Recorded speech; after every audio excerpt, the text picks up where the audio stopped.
high of 89. Tuesday, mostly sunny skies, 87. Wednesday, mostly sunny with a high of 86. Thursday, partly sunny and 83. Friday, partly sunny and 83. And next Saturday, partly sunny with a high of 82 degrees. WOON Woonsocket Radio.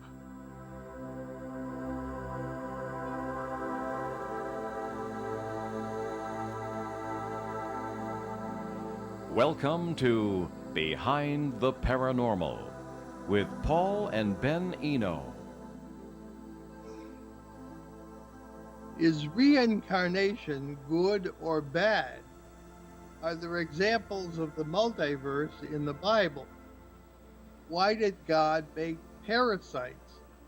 Hello, and welcome to the 1005th edition of Behind the Paranormal with Paul and Ben Eno, coming to you from WOON AM and FM radio in Woonsocket, Rhode Island, on the Paranormal Radio app, from TalkStream Live, on YouTube. I'm Ben, and coming to us via Skype is my dad, Paul. And today we bring you an open line show to tackle some pretty deep questions from our sharp as a tack listeners. Okay, let's get right into it. First, we have Doug from Texas. Ah, yes, Doug. Ever pervasive. And Doug writes to us, aside from concepts of heaven and hell, have you found any multiversal or paranormal world examples in the Bible? Well, I have to say that, yes, everywhere. I have made reference to this multiple times, and sometimes I've incorrectly referred to it as being in Paul's letter to the Ephesians.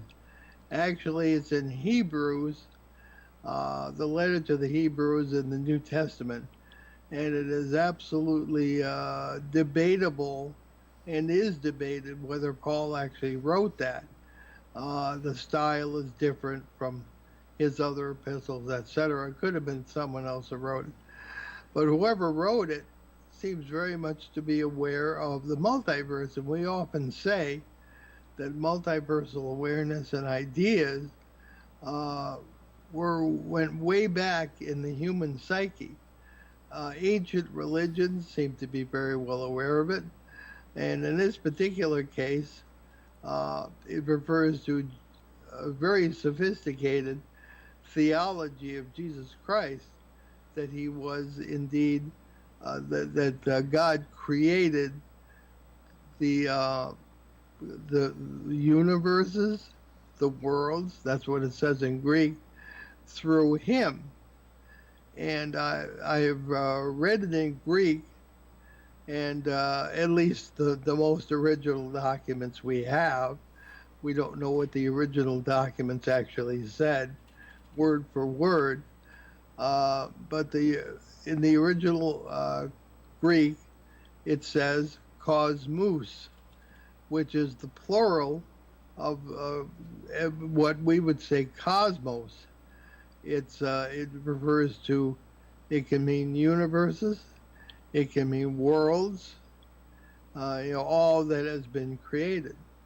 So somebody somewhere, and that's very often translated in the singular in the lousy English translations of the Bible that we have that have come down to us. Not always, but sometimes.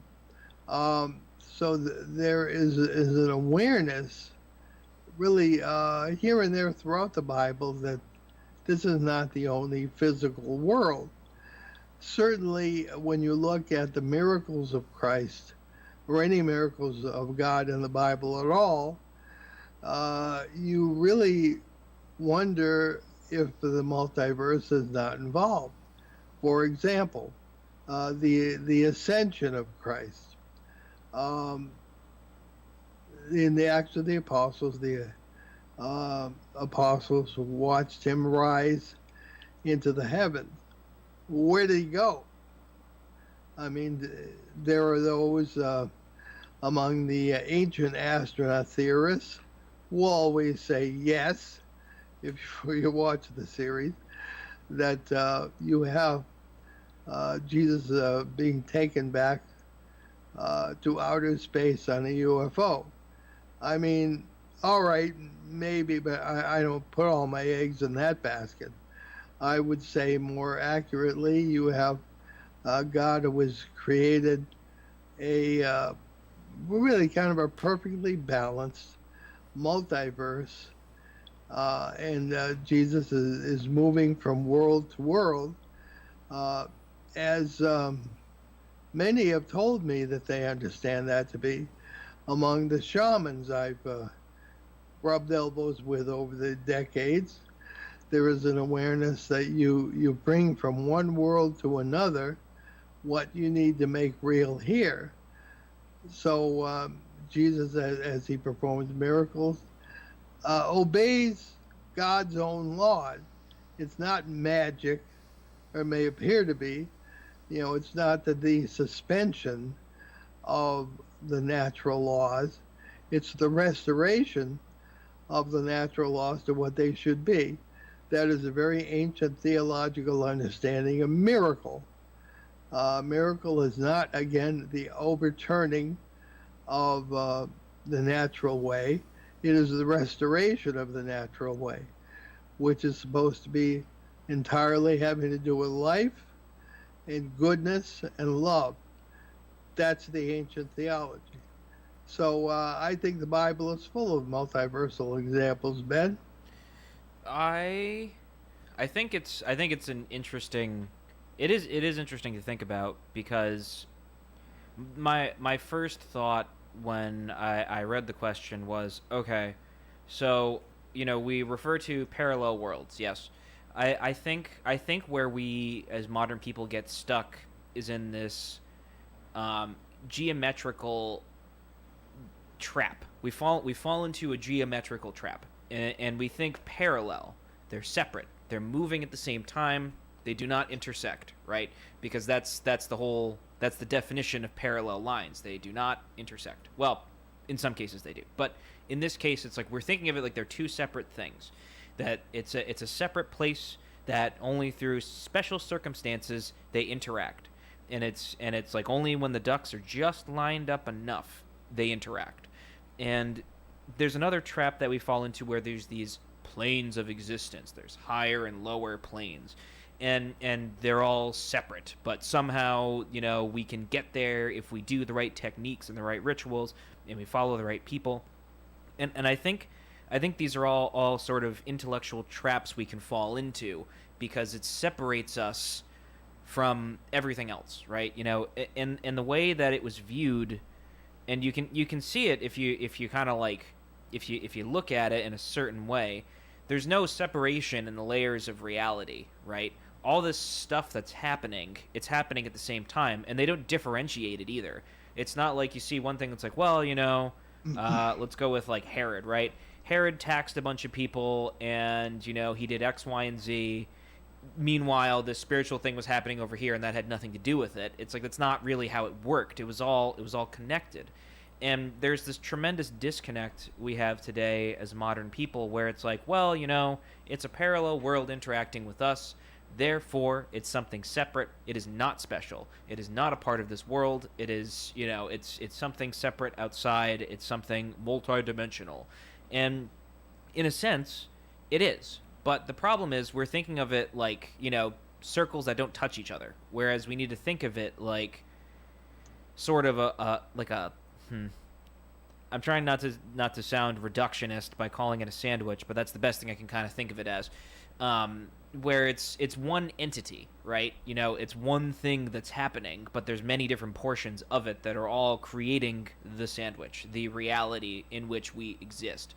And there's all these separate things that are going on. Doesn't mean it's not multiversal. If anything, it makes it more integrated into the subjective experience of reality, right? Because all these people, whether you look at the Bible, the Mahabharata, the Mahabharata Gita, or like any of these ancient documents, right? They all write in a similar style, and they don't differentiate between the events. It's not like you're looking at a history book.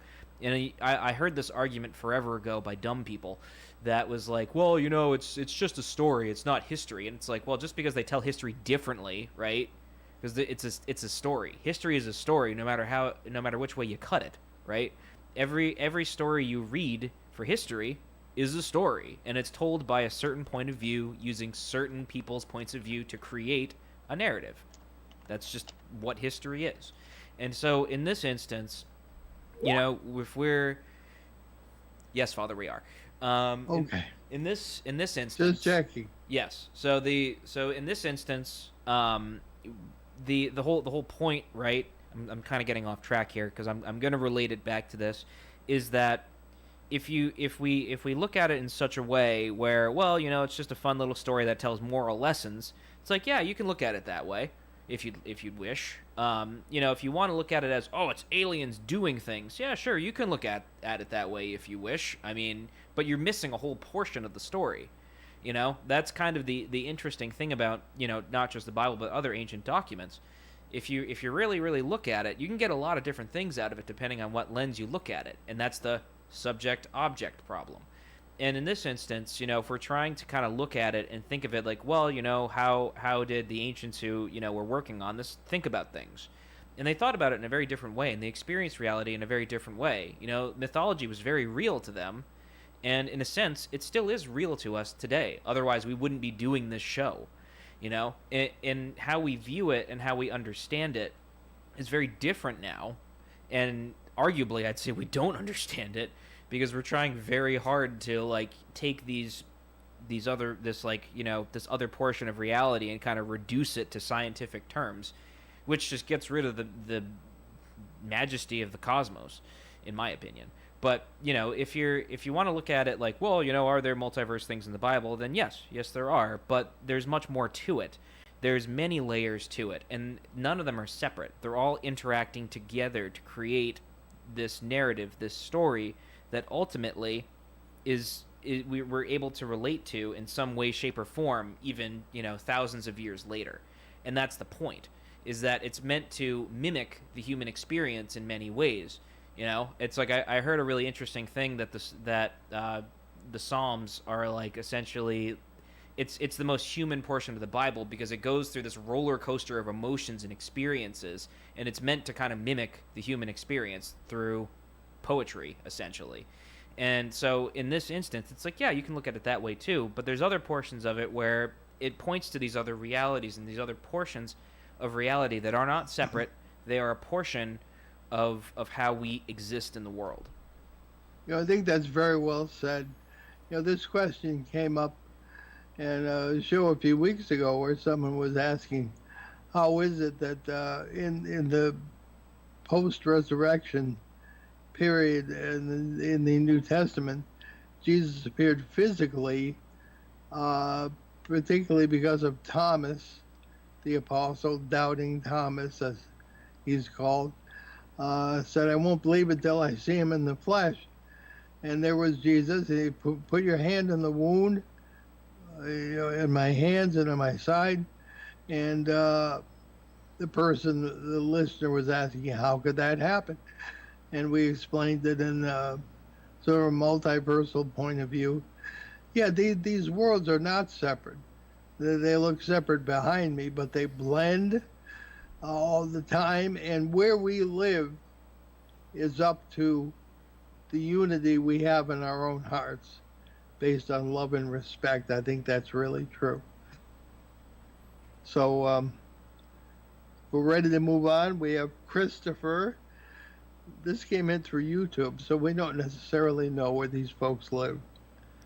Let me see if I can locate it, because I clicked the link and it took me to nowhere. Oh, it's right after Doug there. Well, I can read it. If you have the ability to. This is Christopher, as I say. Why do people who believe in reincarnation generally believe it is benign? What's to say it's not the result of malevolence? Someone or something sending us back over here and over to suffer in this world. No sane person should want to come back here. The first thing I noticed, kind of a negative approach to our current facet, as we would call it, in our super life, our current life here. I don't know. I know a lot of people who like to come back and maybe do things better than they did them before. I might be one of those, avoid certain mistakes, and make the same good decisions, such as marrying your mother, Ben, and having my two wonderful sons. But in any case, I think reincarnation doesn't work that way. If the multiverse is as we think it is, all possibilities exist. We're out there in many different facets, many different worlds, living parallel lives, and it's all pretty much us to do with as we can best deal with it.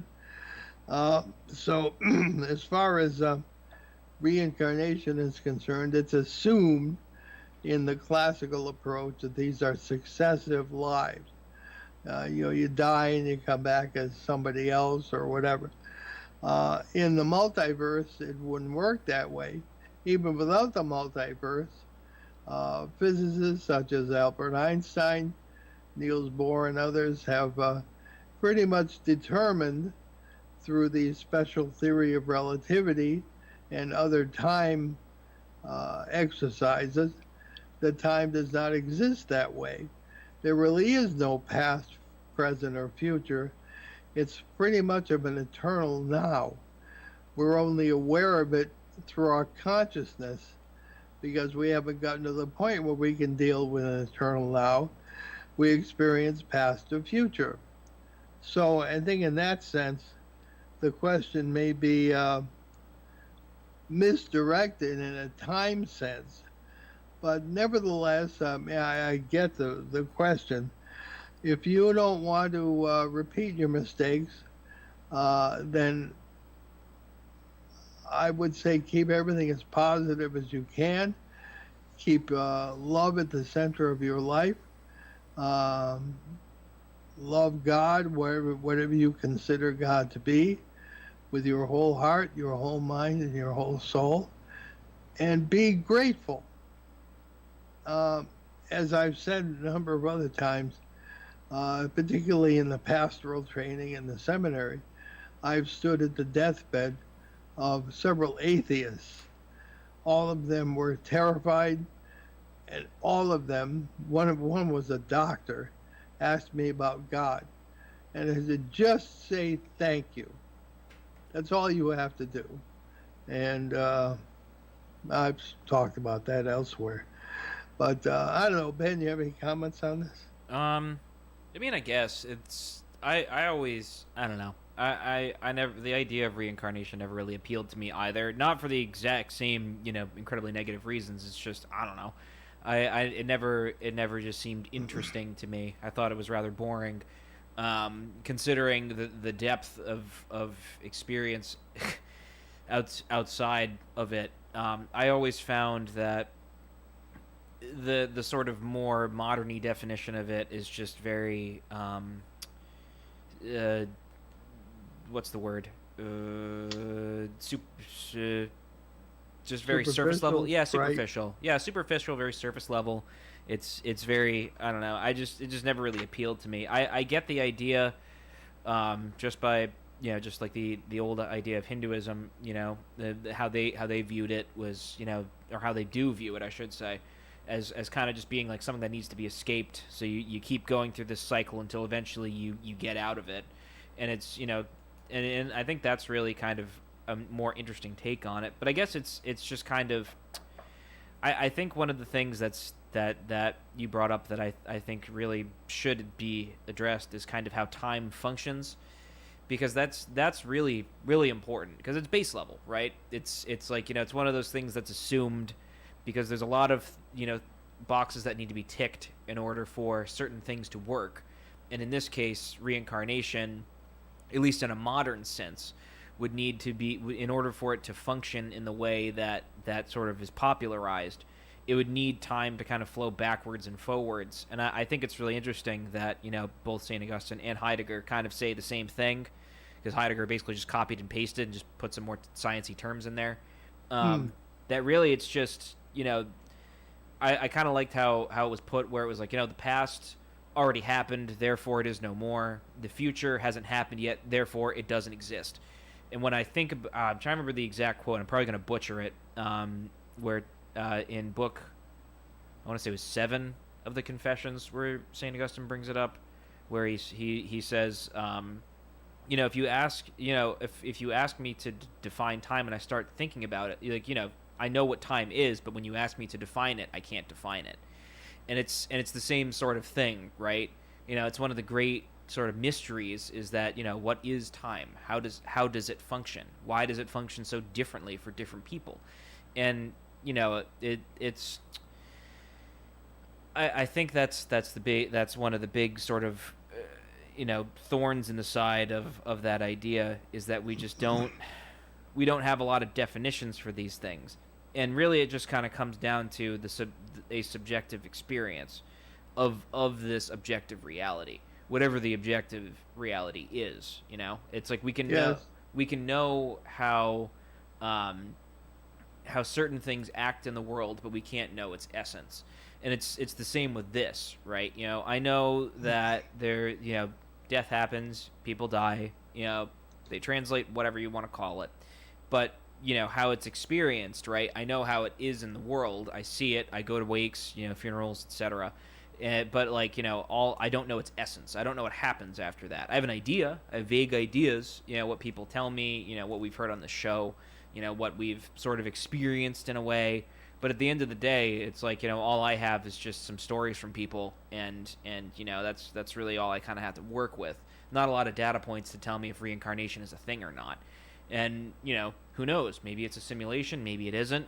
I don't know. And at the end of the day, it's just kind of, we try to work with these things and make sense of it as best we can, and try to live the best lives we can. Yeah, I agree with that, certainly. But there's no denying that there are lots of anecdotal stories, excuse me.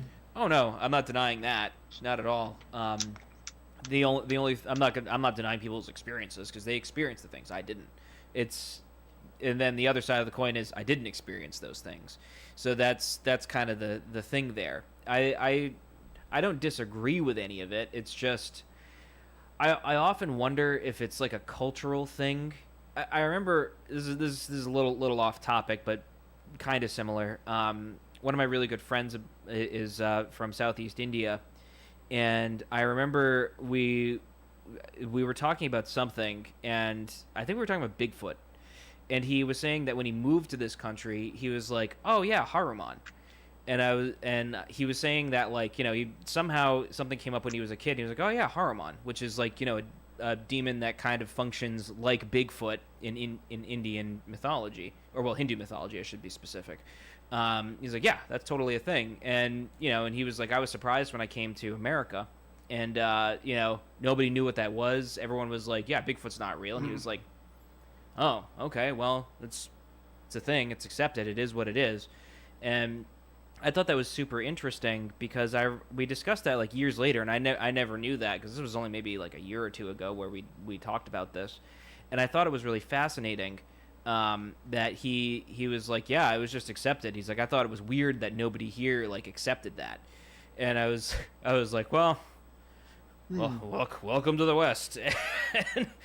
And it is really interesting, because it makes you wonder if the cultural backgrounds of people kind of inform, well, obviously their cultural backgrounds inform their experience of the world, because how else are you going to interpret things, right? Of course. If that's like, how you're experiencing reality, and fortunately growing up with you and having plenty of books and all sorts of fun little resources, none of this stuff that we talk about today is like, whoa, crazy to me. It's just it is what it is, and it's a part of reality, and that's just what it is. But for a lot of people, I think really over time things have kind of gotten more and more accepted. But years ago, it's like, you sound like a crazy person if you started bringing up Bigfoot and Mothman and canine cryptids and UFOs and stuff, and now look at us, right?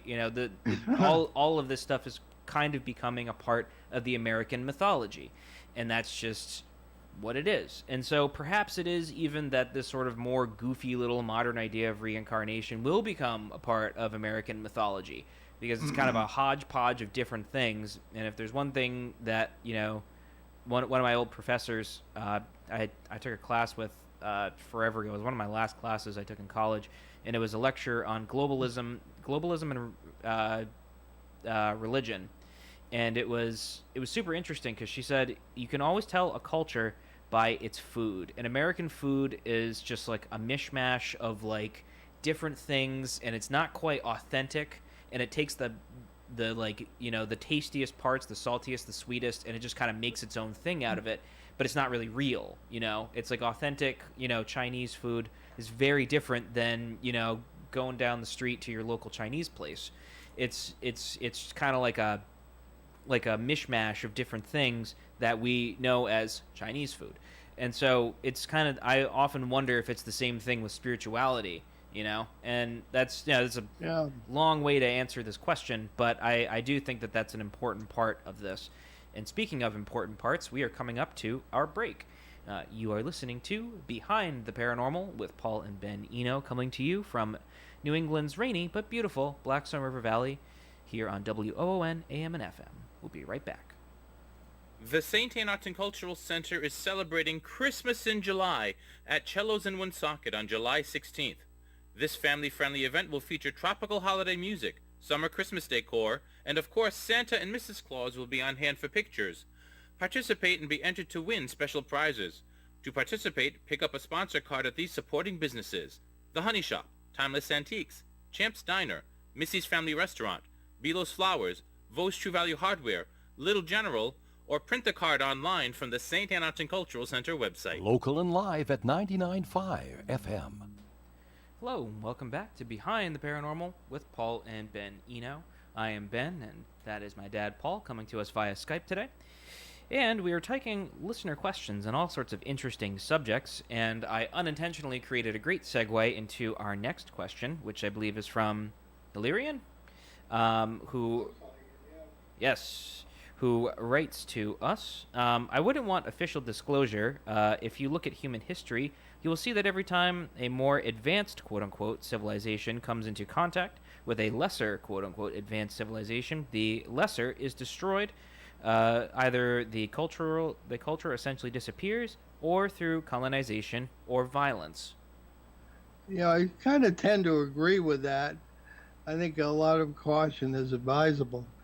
If you look at even more recent history, I think you see examples of well-intentioned, quote-unquote, advanced civilization sort of inadvertently destroying indigenous cultures, and I think that's something we have to be aware of.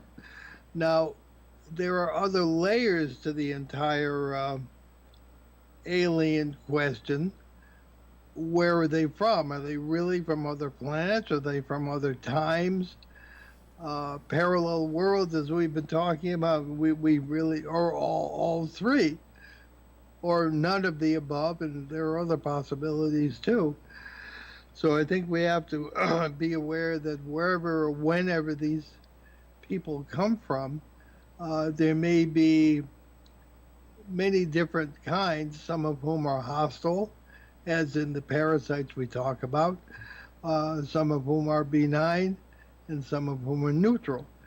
There is some evidence that there have been wars among them that had nothing to do with us, except that we were caught in the middle. So I tend to agree with Illyrian that a great deal of caution is required here when it comes to disclosure.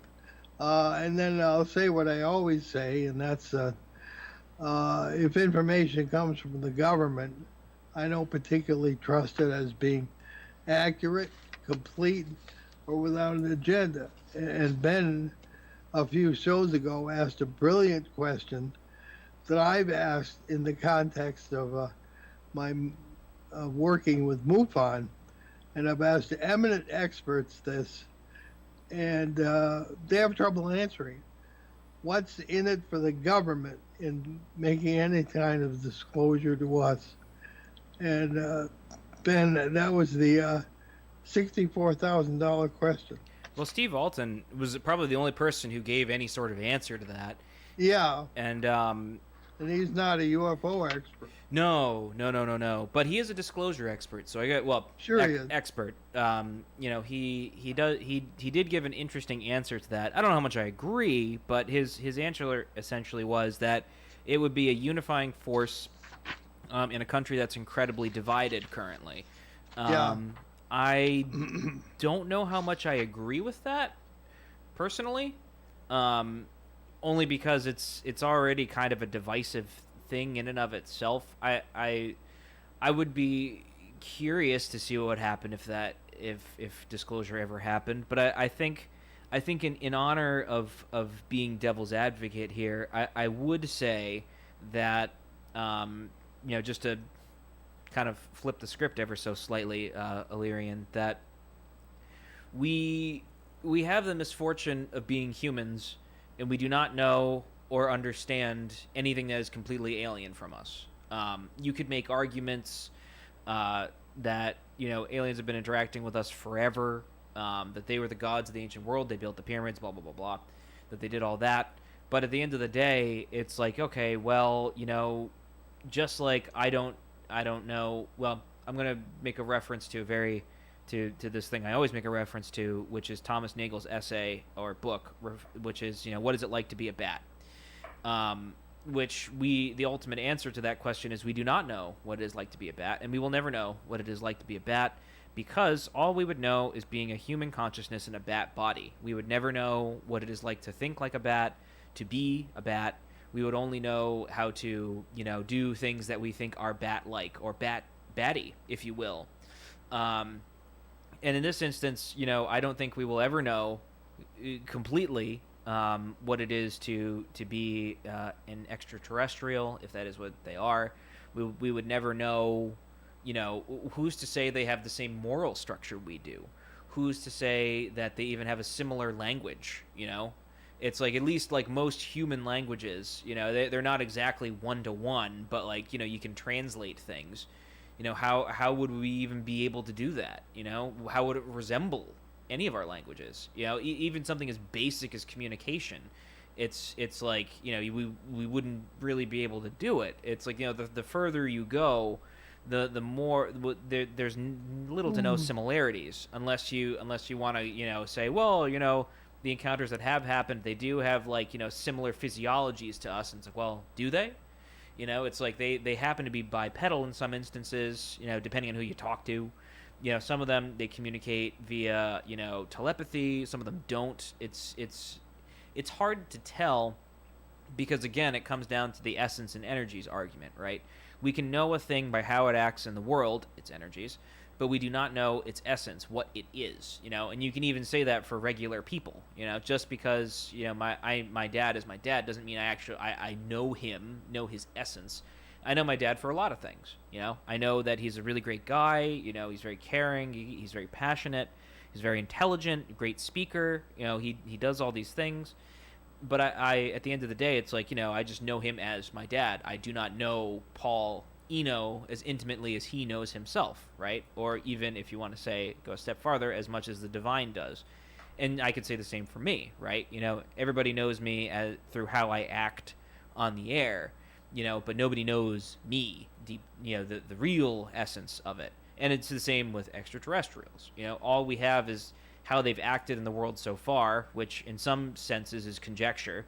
And others, it's like, it sounds both either, incredibly, something akin to like utopian, or, something incredibly, terrifying. And there seems to be no in between. They're either here to help us and save us and, shift the paradigm into a new world, or they're here to, enslave us, capture us, test on us, and etc.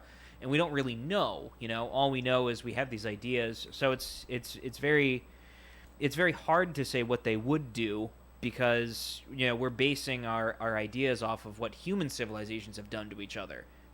I don't know how much we would know about, alien civilizations doing things to us.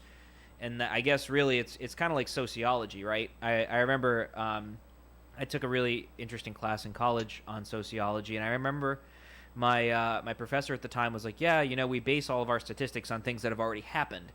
And I was like, "Well, what about things that haven't happened yet?" And he was like, "Well, then we just have to wait and see what happens." and it was a cheeky answer, but he's not wrong. It's the same with a lot of these things. It's like, we kind of base our guesstimates on what will happen based on things that have happened before. So it's an educated guess to say that perhaps imperialization would happen, but the side of the coin is we know next to nothing about extraterrestrials, and I don't think we really can, because they're nothing like us, alien in every sense of the word. You know what I mean? Well, this as a devil's advocate, there is a growing popularity to a theory that they may be quite like us. And I tend to agree with you, Ben, but particularly if the panspermia theory is true, there may be humanoids throughout the galaxy that have been seeded by the panspermia thing, which is essentially the theory that life is the rule in the universe rather than the exception, and the comets and other so-called gas clouds seed planets with DNA or the other elements of life that grow into living populations. So I mean, there's that point of view as well. So, as you say, though, ultimately we just don't know yet, if we ever will. Right. That's kind of the thing. Is I think what's really important is discernment. How we Yes. understand the questions. I think it's really easy to fall into a trap of, well, they're here to help us, they're here to hurt us, and then that's it. There's nothing else. There's no considering the idea anymore. It's just you're in one or the other, and there's no in between. Because I'm not saying one way or the other. I think I think really the crux of it is how we understand our relationship, not just to ourselves, but to the world around us, and understanding how little we know, not just about what's outside of us, right? Not just what's outside, our bubbles, but how little we know about ourselves and how we interact with the world around us. That's step one before we even get to, trying to understand extraterrestrials, if that is indeed what they are, because I think that's a big problem. If we can't understand ourselves and our motivations, how can we understand something that's completely alien from us? Because if empathizing is a thing in this instance, right? How can we empathize with something that feels something completely different than we do?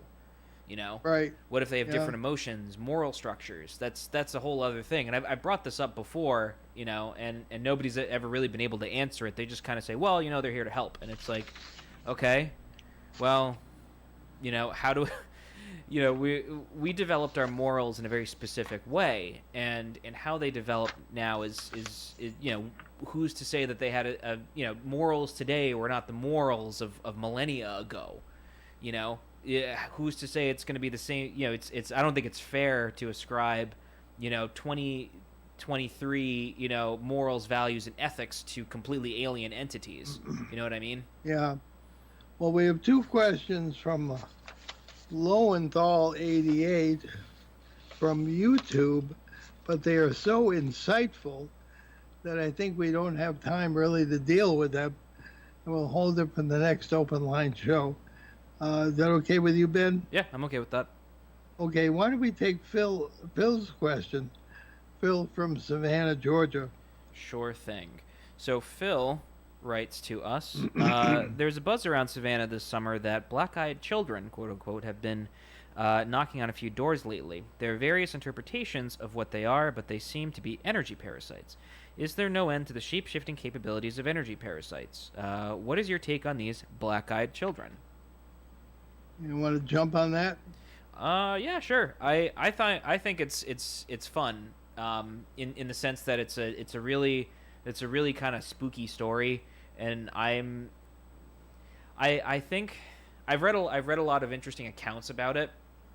Because for some reason the idea of it is just fascinating to me, and I wonder. I'd really be interested to see some of these reports, because it always seems like it's either one or like a handful of them will show up, like three, and it's interesting. It never like a huge group, and they always ask to use somebody's phone, and that was the thing that I always thought was interesting. It's like, oh, can I use your phone? Like I'm looking for, I'm whatever, and it's like, this is 2023.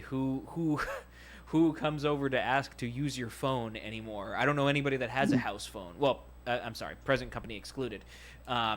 It's even then it's I think mom only uses it for like certain things, and the rest of the time it's just like, telemarketers. But anyway, so the idea of it is just, it makes me think of like Dracula a little bit, enter of your own free will type idea.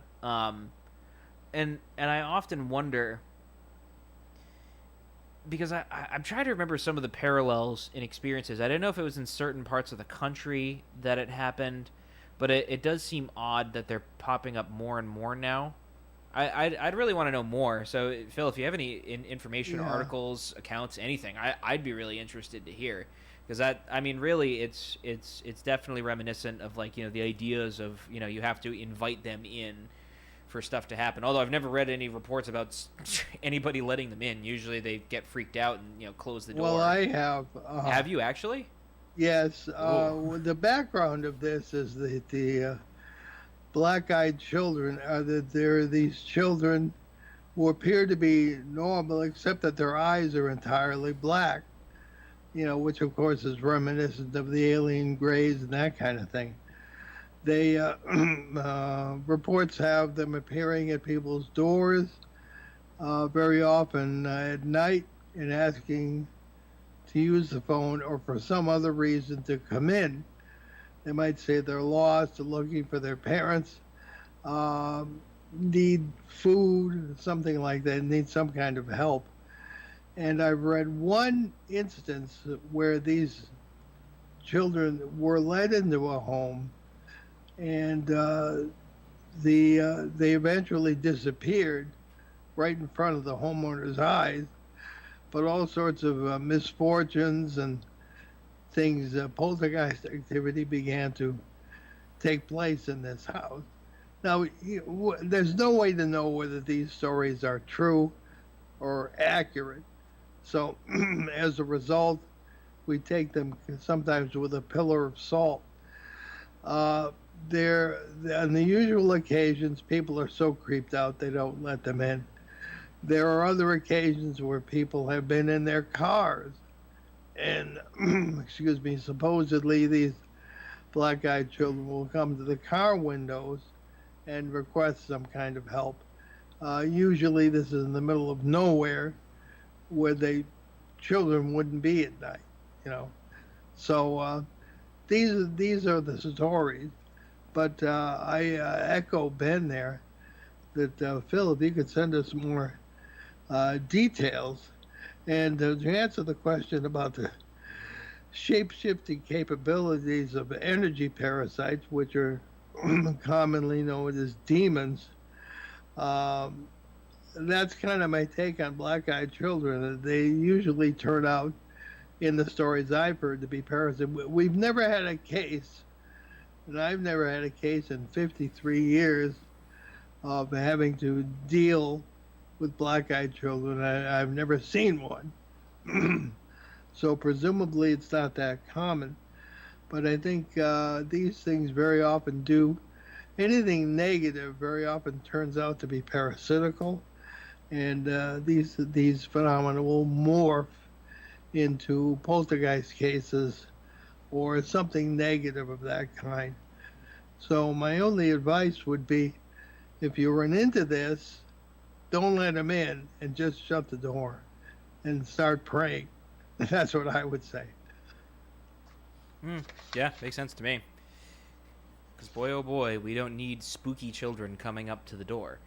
Yeah. Life's already confusing enough. We don't need that. Why don't we? I hate not to deal with Lowenthal's question, but if we want to skip to Atacama humanoid, that's the see at the bottom of the page there, man. Bottom of the page. I'm. Also came in through YouTube, which we are trying to mend our ways and check the comments on the YouTube recordings of the show that are posted usually the next day after the live broadcast. Well, sorry, I'm still looking for it because I'm just looking. I'll read it. Oh, okay, thank you. As someone mentioned on a forum several years ago, and I never forgot, Christian exorcisms are a big ordeal and take several days, if they work at all, during which time the priest or someone else usually ends up getting attacked by the demon, and the demon may move hosts at the end. I'm not sure what they mean by that. Possess somebody else in the house.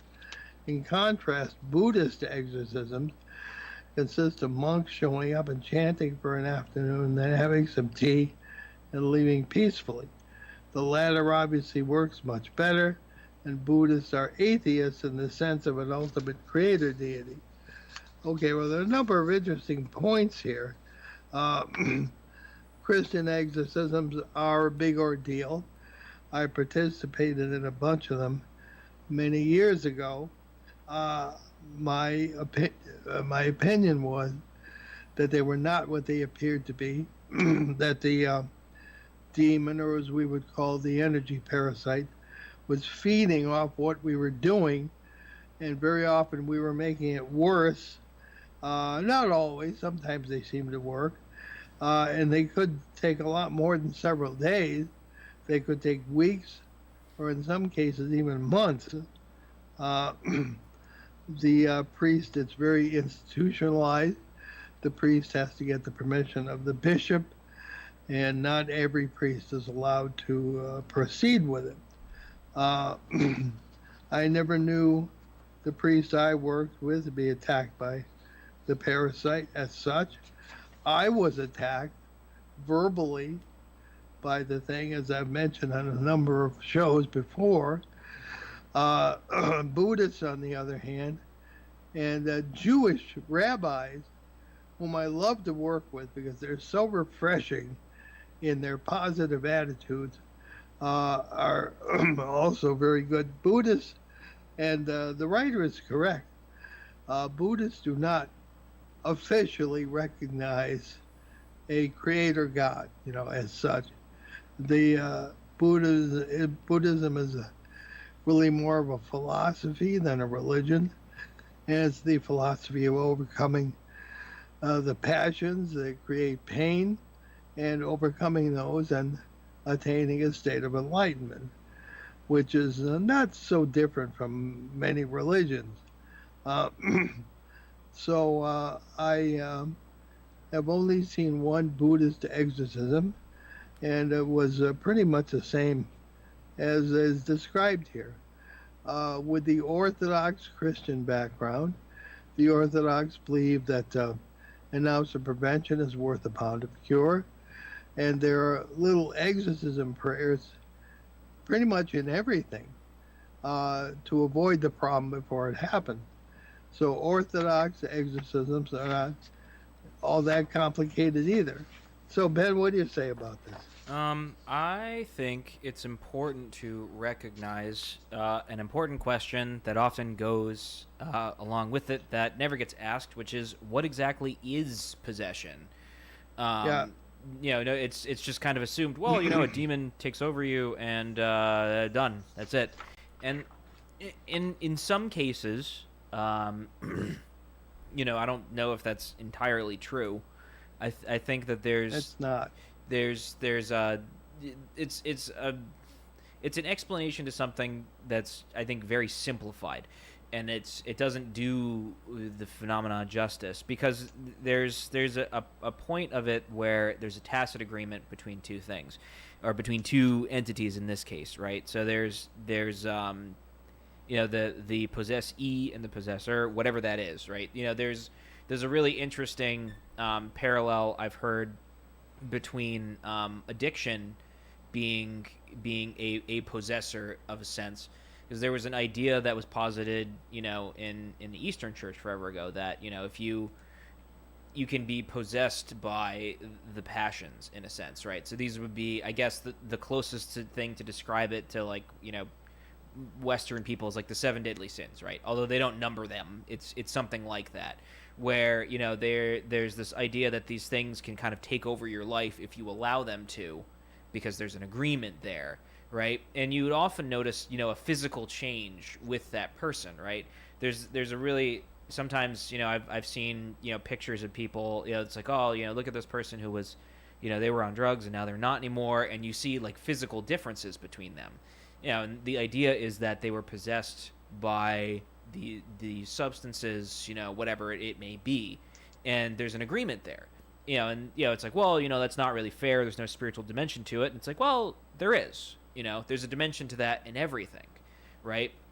When we give power to certain things, whether it's parasites who are essentially powerless unless we give them power to act, and it's the same with with everything, really, and it can take over, and it can, be the main focus of your life and become an obsession, and that's just how things go. And it sounds like a less sort of romanticized version of it. Well, a demon came in the night and took over my brain, my heart, my body, etc. And it's like, well, no, there's a portion of it where there's an agreement on both parties. I don't think it's not a thing, because I've seen some weird stuff, but it's I think that there's a depth to it that we kind of miss, and especially since it's like, we allow certain things to take over our life and allow things to take control, because we say, well, sure, I'll allow it. And that's the important part, is that there's an allowance from a party to allow it to happen. Whether it's, a substance, a parasite or something like that, there's a connection that's made that creates this need. And that's kind of the thing that I think is, in a sense, sort of universal throughout all these experiences. Yeah, I tend to agree with that. Also, when I've seen the nitty-gritty possession cases, it seems that the parasite discovers the identity point, which is a term we had to invent to talk about this, with the person, where the place and time in the multiverse where they are one, where the parasite is one of the facets of the person being possessed. And that's a pretty deep and weird concept. But I've never seen total takeover of a parasite of a person by a parasite without some, and there is some sort of, as Ben said, tacit agreement between the possessed person and the parasite. But that's about all we have time for right now. And we better get into our announcements. Indeed, we should. And, yeah. So I will start off here. So if you are in the area, or anywhere near New England, you can take a gander at the Exeter UFO Festival. That's on Labor Day weekend, September 2nd and 3rd. The event benefits local children's charities. Sadly, we have had to bow out this year because of my dad's health. But please go and support it. It is a wonderful event, and it's great. It benefits, it's put on by the local Kiwanis Club, and a lot of big names that go, and it's a real fun time. You can get more info at the ExeterUFOFestival.org. And the Greater New England UFO Conference is back. This one will be a one-day event in November. That's on November 4th in Leominster, Massachusetts. You can watch for more information on that. And you can visit our show website, BehindTheParanormal.com, where you can find nearly 1,200 hours of our regular shows and special broadcasts since 2008 from CBS Radio, Achieve Radio, and here on WOON AM and FM. Also, you can hear many of these broadcasts on on major podcast platforms, including iTunes, Spotify, and YouTube. And as we mentioned, the Lowenthal's questions, which are very insightful, we will put off till August 13th, our next open line show. They may take the whole show, but they're very good questions. Lowenthal's, wherever you may be or wherever, thank you for sending those in. Meantime, download our show app. It's free at BehindTheParanormal.com, and browse our books along with those of our guest co-hosts. And on our website, you can find our charity page that has links to several good causes we've adopted over the years, including Hope for Hilldale Cemetery in Haverhill, Massachusetts, USA Cares, Canadian Veterans Advocacy, Helping Haiti's Orphans, the Crohn's and Colitis Foundation of America, the Sisterhood of Ground Zero, and most recently, a GoFundMe page for the folks in East Palestine, Ohio, site of the recent train wreck and chemical fire. So what's cooking for next week, Ben? Well, on July 23rd, British researcher and retired detective Gary Heseltine returns to continue our discussion on his new findings about the Rendlesham Forest UFO incidents. We leave you today with a thought from that old sweetheart Albert Einstein. The true sign of intelligence is not knowledge, but imagination. I'm Paul Eno. And I'm Ben Eno, and thanks for joining us on our great cosmic journey, and we shall see you next Return time. to this radio frequency 167 hours from now for another edition of Behind the Paranormal with Paul and Ben Eno.